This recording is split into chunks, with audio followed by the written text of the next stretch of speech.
அரசியல் கட்சிகளுக்கு road show அனுமதி வழங்குவதற்கான ஆணையை 10 நாட்களுக்குள் வகுக்க ஆணையானது பிறப்பிக்கப்பட்டிருக்கிறது. அரசியல் கட்சிகளுக்கு ரோட் ஷோக்கு அனுமதி அளிக்கும் விவகாரம் தொடர்பாக 10 நாட்களில் விதிகளை வகுக்க ஆணையானது பிறப்பிக்கப்பட்டிருக்கும் அண்மை தகவலை நாம் பார்த்து வருகிறோம்.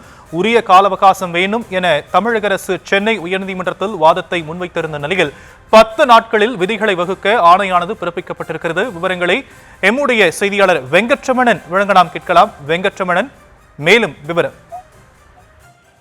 அரசியல் கட்சிகள் ரோட் ஷோ நடத்துவது தொடர்பாக விதிமுறைகளை விரைவாக வகுக்க வேண்டும், இல்லையென்றால் நாங்கள் தலையிடுவோம் என நீதிபதிகள் தெரிவித்த நிலையில தற்பொழுது இந்த வழக்கு தொடர்பாக 10 நாட்கள்ல விதிகளை வகுக்க வேண்டும் என நீதிபதிகள் தெரிவித்திருக்கிறார்கள். அதாவது உரிய கால அவகாசம் வேண்டும் என தமிழக அரசு வாதத்தை முன்வைத்த நிலையில 10 நாட்கள்ல இது தொடர்பான அந்த ரோட் ஷோ தொடர்பான விதிகளை வகுக்க வேண்டும் எனவும் இந்த வழக்கை நவம்பர் 11ஆம் தேதிக்கு ஒத்திவைத்து நீதிபதிகள் உத்தரவிட்டிருக்கிறார்கள்.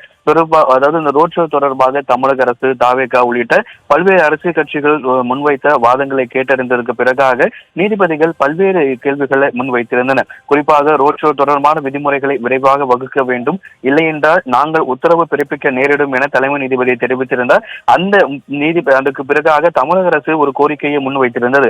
அதாவது இந்த விதிமுறைகள்ல காவல்துறை, மாநகராட்சி, தீயணைப்புத்துறை, மருத்துவத்துறை உள்ளிட்டோரிடம் ஆலோசித்துதான் விதிகளை வகுக்க வேண்டும் எனவும் அதற்கு உரிய கால அவகாசம் வேண்டும் என தமிழக அரசு கோரியிருந்தது. இந்த விவகாரத்தில் இடையிட்டு மனுதாரராக அதிமுகவையும் உயர்நீதிமன்றம் இணைத்திருக்கிறது.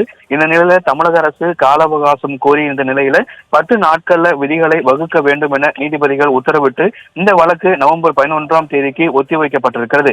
மேலும் இந்த வழக்கை காரணம் காட்டி தேசிய, மாநில நெடுஞ்சாலைகள்ல தவிர அனுமதிக்கப்பட்ட இடங்கள்ல பரப்புரைக்கு அனுமதிக்க கோரி விண்ணப்பித்தால் அதனை பரிசீலிக்காமல் இருக்கக்கூடாது எனவும் நீதிபதிகள் தெரிவித்திருக்கிறார்.